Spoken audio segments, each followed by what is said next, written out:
Castelo forte é o nosso Deus, escudo e boa espada. Olá, bom dia, uma alegria, uma satisfação poder chegar até na tua casa. Hoje, dia 5 de setembro, Semana da Pátria, semana em que a gente lembra a independência do nosso país, acontecida aí há um bom tempo atrás. Vivemos num país onde a gente tem a possibilidade de se reunir em nome do Senhor Jesus para ouvir a palavra, seja presencialmente, seja de maneira online, seja, enfim, da maneira que for. Temos a possibilidade de nos encontrarmos para meditarmos na palavra de Deus. Nesse dia especial, eu quero chegar até na tua casa, pedir licença para conversar contigo, pedir licença para estar contigo, pedir licença para compartilhar contigo a palavra do Senhor. E é um privilégio, um enorme privilégio, uma satisfação poder compartilhar contigo a palavra do Senhor nesta manhã. Palavra que a gente encontra no Evangelho de Marcos, o capítulo 7, os versículos 24 a 30.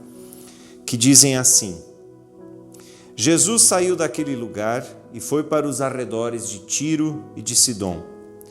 Entrou numa casa e não queria que ninguém o soubesse. Contudo, não conseguiu manter em segredo a sua presença.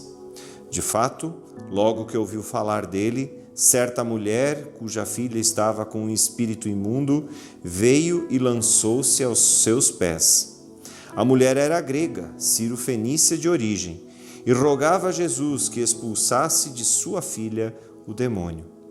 Ele lhe disse: deixe que primeiro os filhos comam até se fartar, pois não é correto tirar o pão dos filhos e lançá-lo aos cachorrinhos. Ela respondeu: sim, Senhor, mas até os cachorrinhos debaixo da mesa comem das migalhas das crianças. Então ele lhe disse: por causa desta resposta você pode ir, o demônio já saiu da sua filha. Ela foi para casa e encontrou a sua filha deitada na cama e o demônio já a deixara. Parece agressivo o que Jesus fala, não é verdade? Não parece um tanto quanto grotesco o que ele diz? Pois então, a impressão que a gente tem nesse texto é que Jesus de alguma forma está xingando essa mãe aflita. A impressão que a gente tem é que Jesus está sendo desagradável, está sendo grosseiro com essa mulher. Mas a gente precisa entender essa palavra a partir do seu contexto, a gente precisa entender essa palavra a partir do momento em que ela foi escrita por Marcos. Para os radicais judeus e para a maioria dos judeus, as pessoas que não eram do povo de Israel eram pessoas de menos valor. Nos tempos de Jesus, para os israelitas extremistas ou para os radicais, vamos dizer assim, e para a maioria do povo também, um estrangeiro ele era uma pessoa de segunda categoria, uma pessoa de valor inferior, uma pessoa que não tinha a mesma honra e a mesma dignidade que uma pessoa do povo de Israel. E por isso, também nesse texto nós temos essa situação com essa mulher e ele nos choca um pouquinho, mas a gente precisa, como eu falei, entender o texto dentro do contexto. Algumas pessoas no tempo de Jesus, do povo de Israel, chamavam inclusive os estrangeiros de cachorros, chamavam eles de cães. Pensa só, né? Havia um sentimento, um olhar de superioridade para com os outros povos. E aqui nesse texto nós temos uma situação em que uma mulher dirige-se a um professor, a um rabino, dirige-se a alguém que tem uma posição, uma investidura de professor. E isso seria completamente inaceitável naquele tempo. Então esse texto ele vai nos surpreendendo à medida que ele vai sendo entendido, à medida que ele vai sendo observado, à medida que ele vai sendo estudado. Ele vai nos surpreendendo. Porque, primeiro, uma leitura que parece nos chocar. Parece que Jesus está xingando a mulher. Em segundo lugar, uma mulher dirige-se a um rabino. E isso era um escândalo. A impressão que se tem quando a gente lê esse texto é que então Jesus compactua com essa opinião dos israelitas, dos extremistas israelitas que diziam que um estrangeiro tinha o mesmo valor de um cachorro, que um estrangeiro era uma pessoa inferior. A impressão que dá é que Jesus compactua com essa ideia, mas não é bem assim. Estou trazendo essas questões para chegar no ponto crucial, no ponto fundamental para a gente compreender essa palavra, para a gente compreender esse texto do Evangelho. Aliás, esse é o texto do Evangelho proposto como texto de pregação pela Igreja Evangélica de Confissão Luterana no Brasil para este final de semana.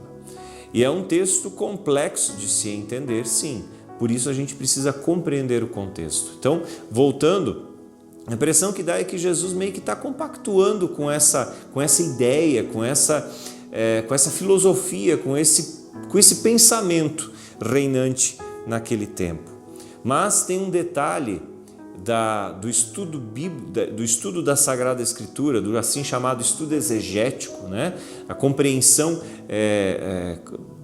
plena do texto bíblico. Tem um detalhe exegético aqui que a gente precisa prestar atenção. Marcos, quando escreve o Evangelho, ele está escrevendo para um contexto não israelita, ele está escrevendo para um contexto não judeu, ele está escrevendo o Evangelho para um contexto que a gente poderia dizer assim, pagão para a época. Muito provavelmente Marcos escreve o Evangelho como o transcrever das suas memórias, das suas lembranças do que Jesus vivenciou, do que ele vivenciou com Jesus. E ele escreve muito provavelmente para a comunidade cristã de Roma. Então Jesus está sendo apresentado, os detalhes da vida de Jesus, do ministério de Jesus estão sendo apresentados para pessoas que não conheciam o jeito de ser, a cosmovisão, a antropologia, que não conheciam o jeito de viver dos israelitas com tanta profundidade assim. Por isso também no Evangelho de Marcos, nós vemos Marcos explicando palavras aramaicas, traduzindo palavras aramaicas, ou então Marcos explicando costumes, jeitos da cultura israelita. Por isso, Marcos ele tem algumas explicações que os outros evangelhos não trazem, diferentemente de Mateus, por exemplo, que escreve para dentro de um contexto israelita, de pessoas que vieram do mundo judeu e se converteram ao evangelho.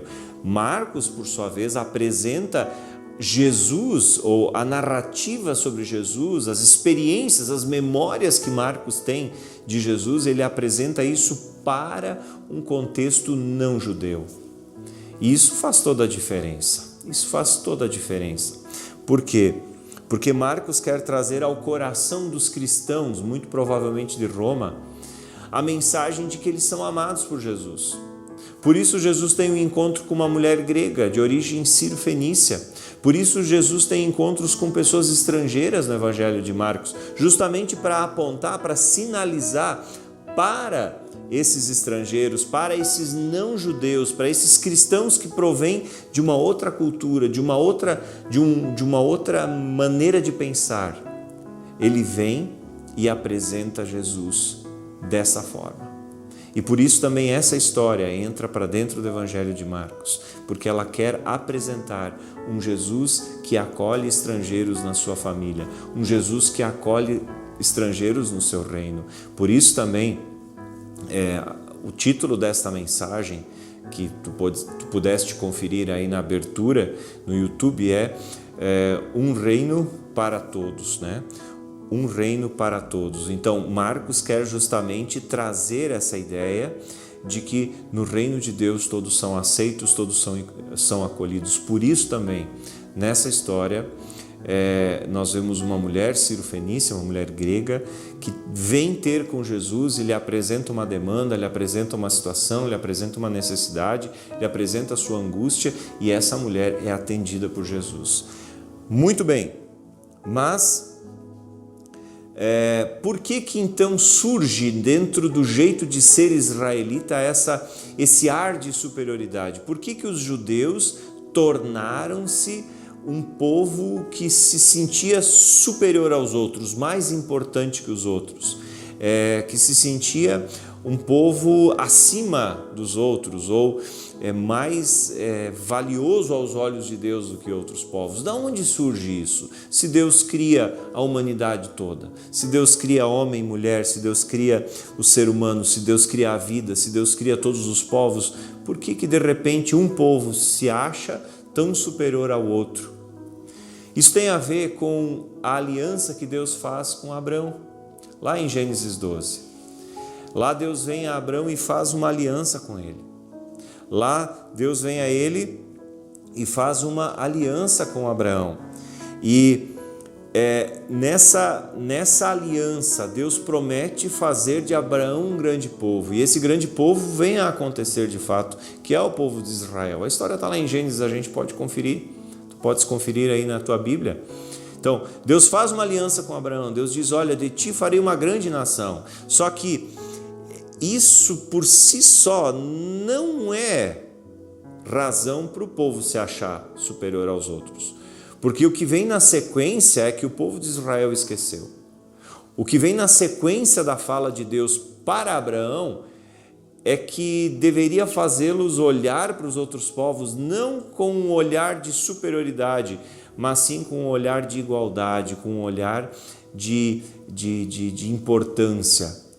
Porque logo na sequência, depois de Deus dizer a Abraão, de ti farei uma grande nação, Deus diz para ele, em ti serão benditas todas as famílias, todos os povos da terra. Ou seja, Abraão seria a bênção para todos os povos da terra. Ou seja, a bênção de Deus seria irradiada por meio do povo de Israel.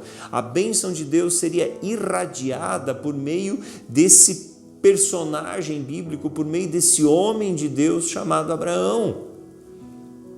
Mas essa parte meio que foi esquecida. Apenas o povo lembrava, o povo de Israel e as autoridades religiosas daquele tempo lembravam da aliança que Deus havia feito. Portanto, se Deus nos escolheu, nós somos melhores que os outros. E por isso também há o desejo de Marcos de nos apresentar um Jesus que age diferente, um Jesus que se importa com uma pessoa que é estrangeira, com uma mãe que está sofrendo, com uma mãe que está passando uma situação muito difícil com a sua filha. Por isso Marcos tem essa preocupação, por isso Marcos tem esse anseio. Perdeu-se a clareza de que todos os povos seriam abençoados por meio de Abraão.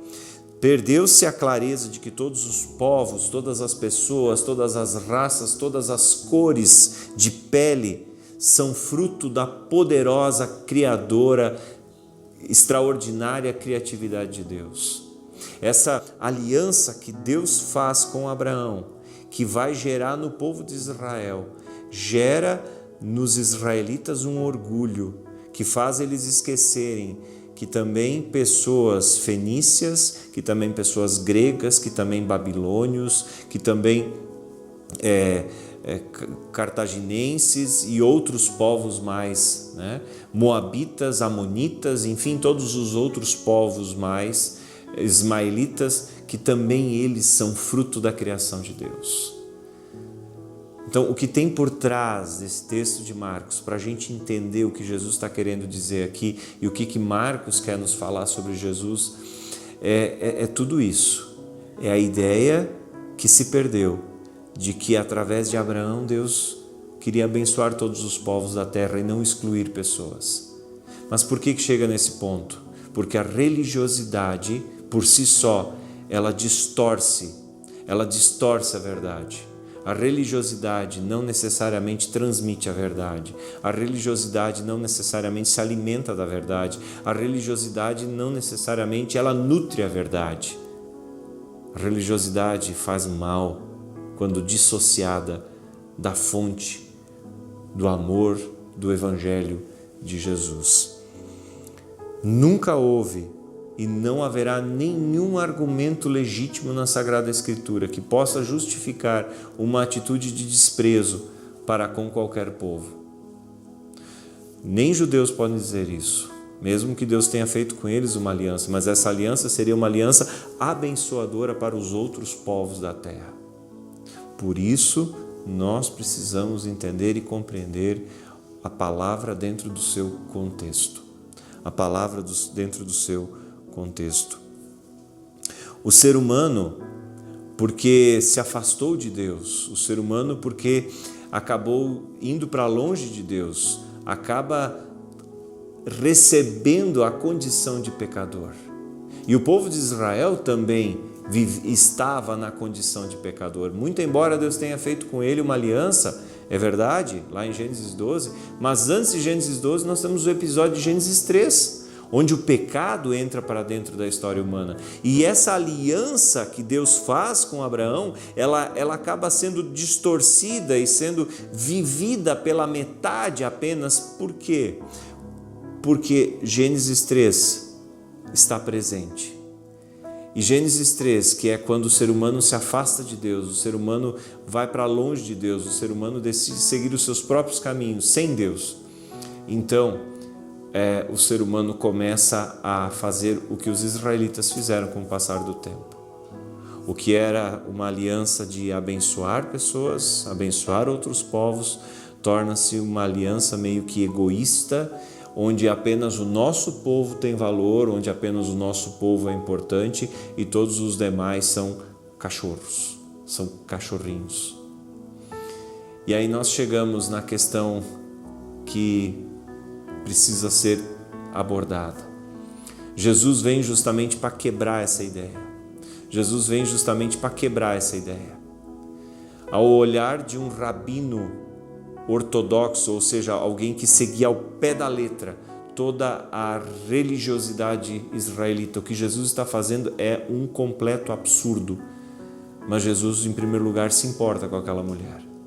Ele se importa com ela, ele dá atenção a ela, ele dá valor a ela. Mesmo que a resposta que ele dá a ela pareça agressiva, ela não é agressiva. Jesus está fazendo o que outro rabino jamais faria.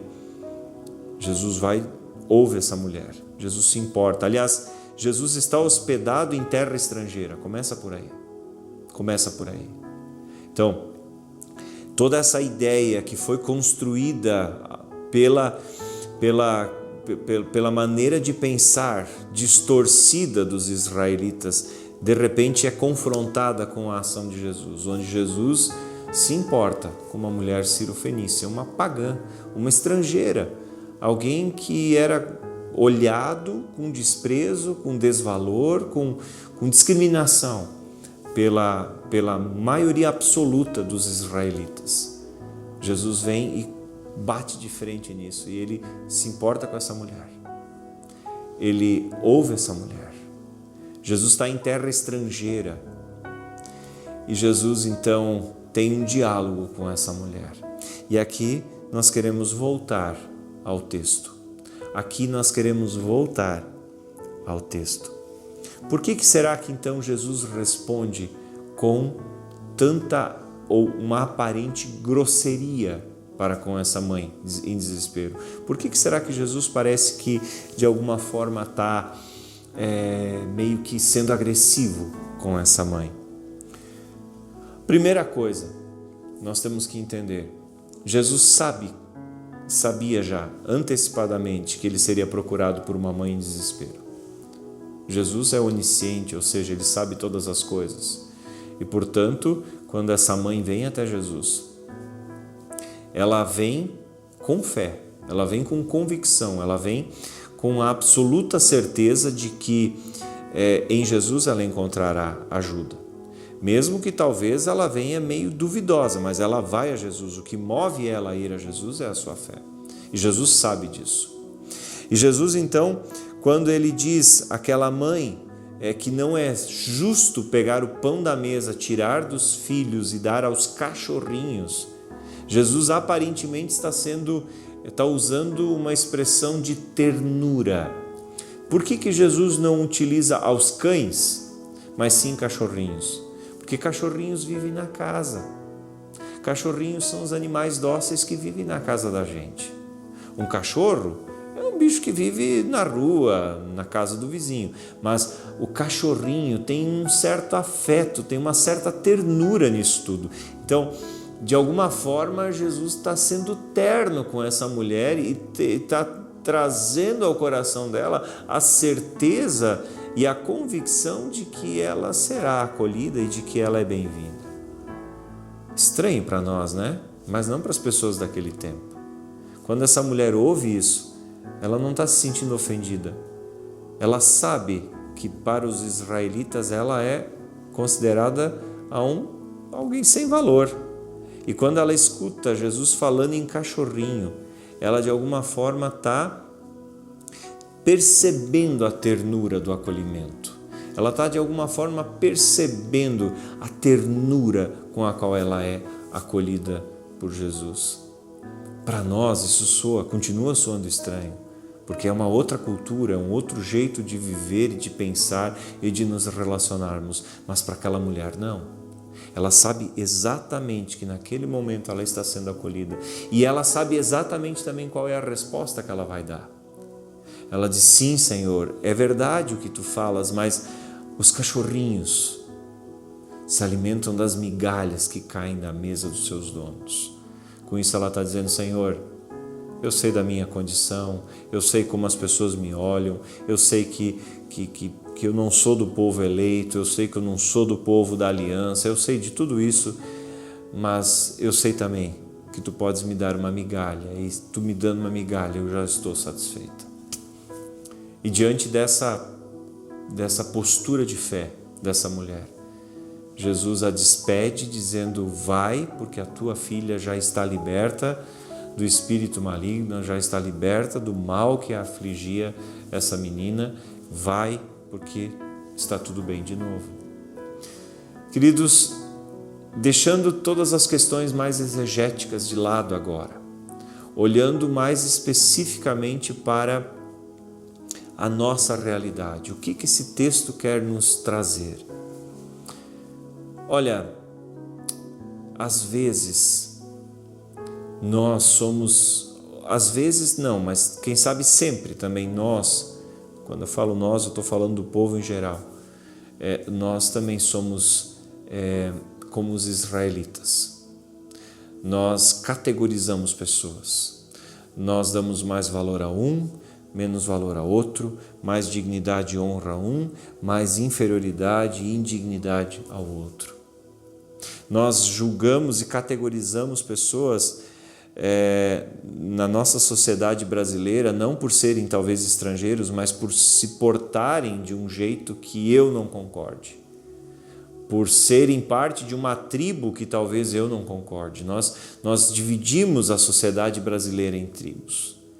E nesse sentido, a nós, crentes em Jesus, a nós, cristãos que vivemos com Cristo Jesus, nessa manhã, Jesus tem uma mensagem para nós, para ti e para mim, dizendo: olha, tu não tens o direito, eu não tenho o direito de ser discriminador. Eu não tenho o direito de ser preconceituoso, eu não tenho o direito de dizer pessoa tal, pessoa aquela outra é uma pessoa de categoria inferior. Eu não tenho esse direito. O fato de Jesus acolher uma mulher estrangeira com uma filha doente, uma filha possuída por um espírito maligno, vem a nós justamente para nos mostrar o quanto nós somos valiosos aos olhos do Senhor. Não existem pessoas inferiores, não existem pessoas de segunda categoria. Existem seres humanos amados e valiosos aos olhos de Deus. Existem pessoas que são acolhidas com ternura por Deus. É isso que existe, é isso que é a realidade, é isso que tem o valor. É essa mensagem que Marcos, nesse texto, quer apresentar para os romanos. É essa mensagem que Marcos quer apresentar para nós também, que vivemos hoje na pós-modernidade, no tempo da pós-verdade. A verdade é uma só. Não existem pessoas de categorias inferiores. Embora nós vivamos numa sociedade discriminatória, numa sociedade que discrimina pessoas, numa sociedade que exclui pessoas, numa sociedade que segrega pessoas, numa sociedade que olha para a pessoa e a julga a partir da sua aparência, da cor da sua pele, a partir do lugar onde mora, a partir da sua escolha, da sua sexualidade. Embora vivamos numa sociedade que separa, segrega grupos e tribos, ainda assim Jesus não nos dá o direito de fazer isso. E essa é a boa notícia. A boa notícia é que eu não tenho o direito de condenar alguém, de julgar alguém, de segregar alguém pela sua escolha sexual, por exemplo, que é um tema polêmico, um tema dramático, mas não deveria ser para os cristãos. Nós temos clareza quanto à sexualidade humana. Nós temos clareza quanto à sexualidade homem-mulher. Mas nós jamais estamos autorizados em denominação religiosa cristã nenhuma a condenar alguém por ter uma escolha diferente, por ter uma opção diferente, por viver diferente. Nós não temos esse direito. Nós não temos o direito de apontar o dedo e dizer ladrão para ninguém.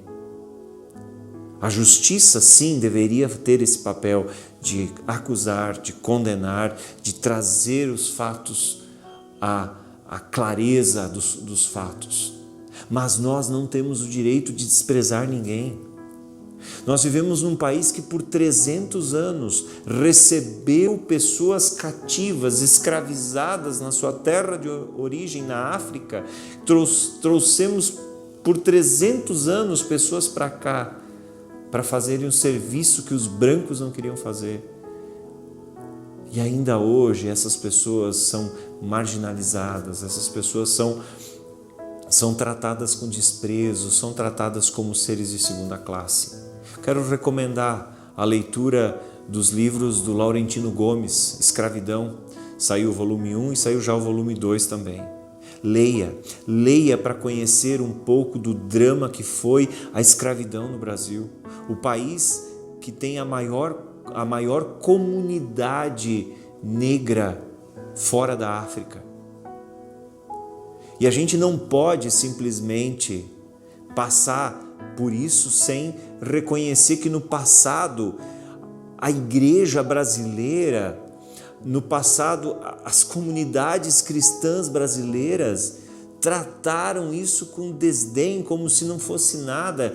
É grave, o que foi feito é grave, porque Jesus não nos permite tratar ninguém diferente, com desprezo ou como um cidadão de segunda categoria por sua pele, por sua sexualidade, por seus envolvimentos em atividades ilegais. Jesus nos ensina a olhar por um ser humano. E é isso que Jesus faz com essa mulher, é isso que Jesus faz com essa mulher cirofenícia, essa mulher grega, essa mulher pagã, que aos olhos dos israelitas era um cachorro, um ser inferior. Jesus, ele muda isso justamente, porque os cristãos em Roma deveriam saber quem é Jesus, e Jesus é aquele que acolhe no seu grupo, de braços abertos, todo aquele que reconhece Ele como Senhor e Salvador, independente das suas escolhas, independente da sua pele, independente do seu grau de instrução, independente da sua classe social, independente de qualquer coisa, de qualquer categoria humana. Jesus recebe, acolhe no seu reino todas as pessoas, por isso um reino para todos. Jesus está querendo nos ensinar com esse texto a olhar além de nós mesmos. Eu fico intrigado com as nossas comunidades cristãs em geral. Porque nas nossas comunidades cristãs, muitas vezes, as pessoas não são bem-vindas. Queremos que elas venham, a gente deseja que elas venham, a gente deseja que as pessoas encontrem Jesus na comunidade, mas quando elas chegam sendo quem elas são. Elas são olhadas com um olhar diferente porque elas não se enquadram no jeito que nós achamos que elas deveriam ter. Tu já parou para perceber? Por que será que as nossas comunidades cristãs não são procuradas por pessoas de má fama, por pessoas que vendem seu corpo, por pessoas que estão quebradas, jogadas na sarjeta? Por que dificilmente alguém procura ajuda assim? Uma pessoa que vive nessa situação, nessas circunstâncias, por que uma pessoa que vive nessa situação dificilmente procura ajuda na igreja? Já parou para pensar? Porque muitas vezes os olhares não são de acolhimento, como são os olhares ternos de Jesus. Muitas vezes os olhares são de condenação. Tu és bem-vindo aqui se tu primeiro mudar de vida. Tu és bem-vindo aqui se primeiro tu largares a vida que tu está vivendo. Tu é bem-vindo aqui se tu te comportar desse jeito. Tu é bem-vindo aqui se tu te comportar daquele outro jeito. Jesus nunca olhou para isso. As transformações nas vidas das pessoas iam acontecendo não por causa das pessoas, mas por causa do Evangelho. Se a gente olha, por exemplo, para a história de Zaqueu, a gente conhece, está lá no Evangelho de Lucas. A história de Zaqueu é a história de um homem que era odiado na cidade porque ele era cobrador de impostos, um homem sabidamente desonesto, um homem sabidamente corrupto, um homem sabidamente que se enriqueceu de maneira inadequada. E Jesus vai com ele. Jesus não olha para o Zaqueu corrupto, Jesus não olha para o Zaqueu rico, Jesus não olha para o Zaqueu odiado, Jesus olha para o Zaqueu ser humano. E vê que esse ser humano está numa condição muito complicada por conta do seu pecado. Pecado esse que não foi reconhecido, pecado esse que não foi confessado, pecado esse que não foi abandonado. E aí nós vemos Jesus chegando na casa de Zaqueu, rola um jantar, uma conversa. E a gente só sabe o resultado dessa conversa. Essa conversa é: Senhor, se de alguém eu roubei alguma coisa, eu devolvo 4 vezes mais. E eu vou dar metade do que eu tenho para quem não tem nada. E Jesus diz: hoje houve salvação nessa casa. Queridos, nós precisamos entender que as pessoas mudam não porque a gente quer que elas mudam. As pessoas mudam por conta do Evangelho de Jesus, que alcança elas, que transforma elas, que muda elas, que faz elas observarem e perceberem: essa minha postura não está certa, essa minha escolha não é adequada, que fazem o Evangelho de Jesus, a boa notícia de Jesus. E essa precisa ser a tônica das nossas comunidades cristãs. Se nós não formos comunidades que acolhem as pessoas como Jesus acolheu essa mulher, nós estaremos fechando as portas e estaremos dizendo assim: não é digno de estar conosco. Queridos, apesar de que para nós o texto de Marcos 7, 24 a 30, que é o texto que nós lemos, que serve como base para nossa reflexão nessa manhã, nos soe agressivo. Jesus não está sendo agressivo, Jesus está sendo terno, está usando de ternura com essa mulher, acolhendo ela, recebendo ela, indo ao encontro dela. E por isso, queridos, está aí o exemplo dado por Jesus. Jesus nunca quis apenas salvar o povo de Israel. O povo de Israel, o povo judeu, estava assim nos planos da salvação de Deus, assim como também estava nos planos da salvação de Deus para os gregos, para os romanos e para nós brasileiros que vivemos aqui do outro lado do Oceano Atlântico. Está me entendendo? Nós não temos o direito, nós não temos a possibilidade, não nos é dada a possibilidade de discriminar ninguém. Porque se a outra pessoa tem uma pele diferente da minha, tem um jeito diferente do meu, ela é amada por Jesus da mesma forma que eu, sem que Jesus se importe com isso. Tu está me entendendo? Um reino para todos.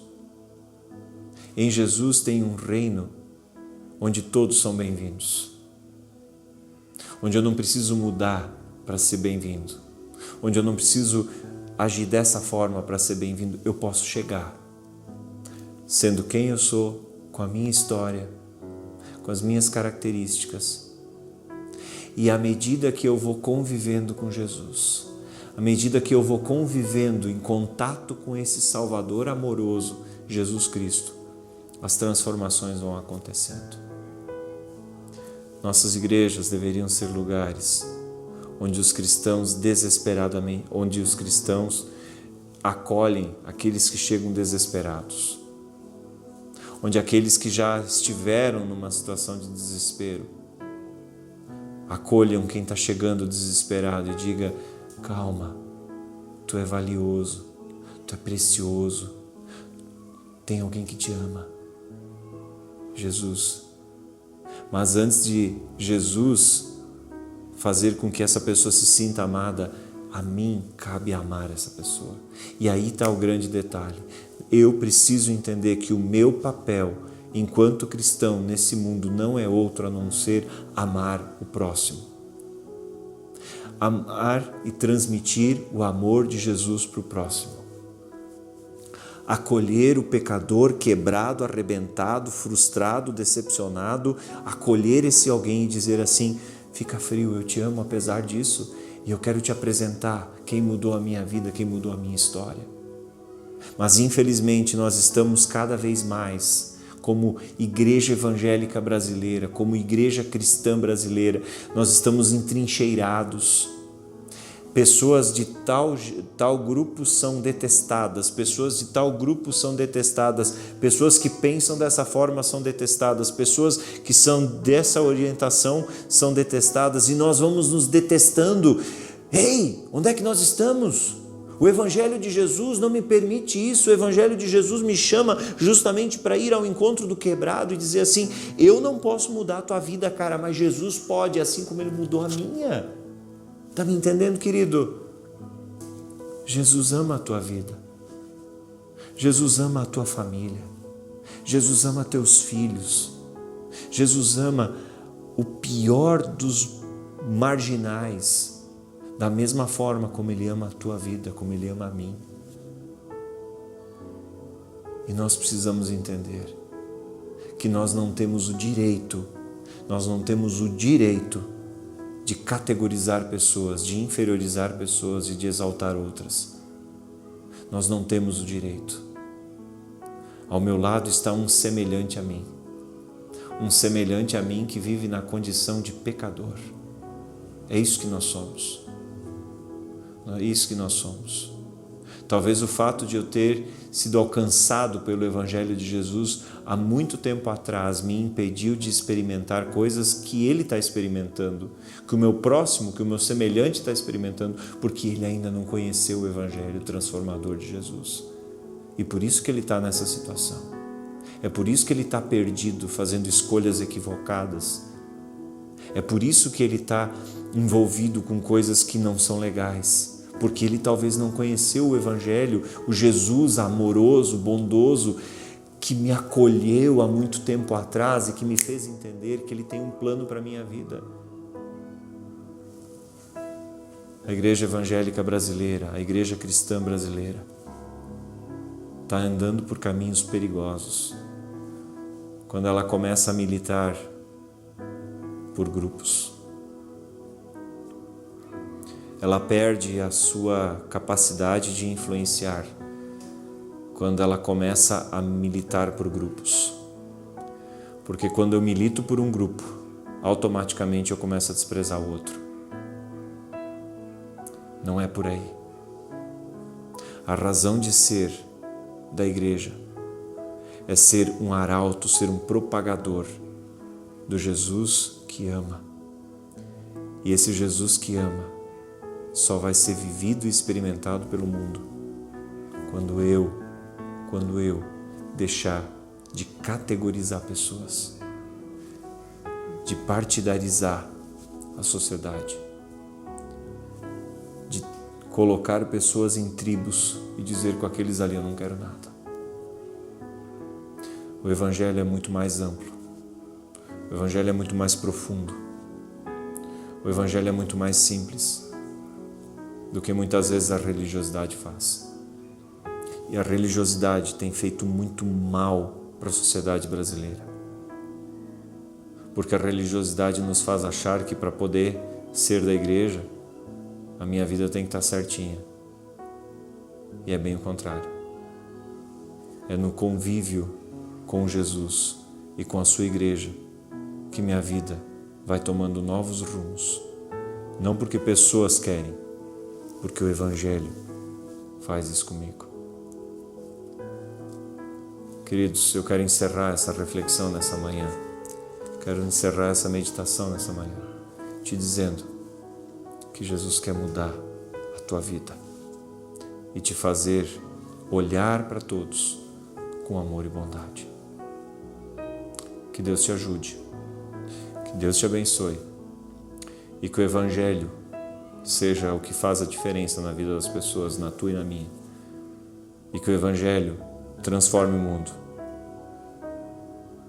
que não seja eu querendo transformar, que o Evangelho me faça enxergar o meu semelhante na mesma condição que eu, alvo do amor do Senhor. Amém. Oramos. Senhor Deus, muito obrigado, porque o teu amor alcançou essa mulher, Ciro Fenícia, e ela está ali registrada na Bíblia, esse encontro está ali registrado na Bíblia, para nos mostrar o quanto nós somos valiosos e preciosos aos teus olhos. Obrigado, Senhor. Ajuda-nos, Senhor, a não discriminar ninguém, a não sermos preconceituosos, a não sermos racistas, a não sermos discriminadores, Senhor.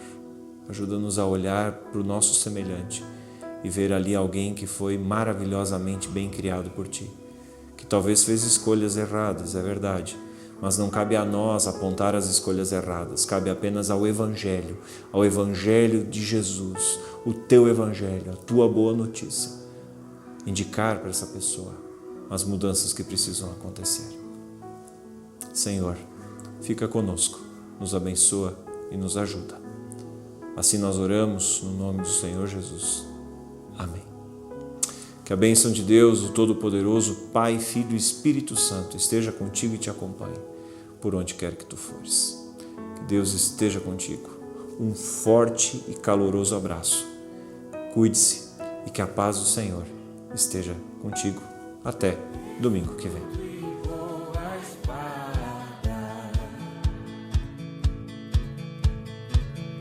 Com seu poder defende os seus, a sua igreja amada, com força e com furor, nos prova o tentador, com artimanhas tais e astúcias infernais. Iguais não há na terra.